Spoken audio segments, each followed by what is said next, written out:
Buenas tardes, José Cabedo. Ya estamos aquí en la semana de la Volta a Castelló.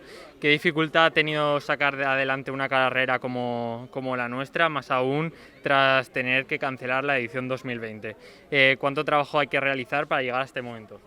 Bueno, dificultad ninguna a priori, es decir, más que dificultad, incertidumbre, porque como hemos dicho, todas las instituciones se volcaron, ellos animaban a que todo esto saliese hacia adelante. La verdad es que la sociedad necesita volver a la normalidad y nosotros o esta organización es parte de esa muestra que demuestra que tenemos que volver a la normalidad, que tenemos que convivir con esto y que tiene que seguir lo normal. Por lo tanto, sí que es verdad que en ciertos aspectos ha sido más complicado que antes, pero más la incertidumbre de que llegara el momento y se pudiese celebrar que dificultad.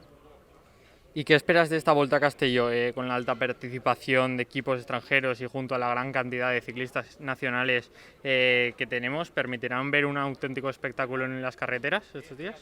Bueno, es lo que pretendemos. Cuando se eligen a los equipos, cuando se prepara todo esto, lo que se pretende es que la vuelta sea un éxito.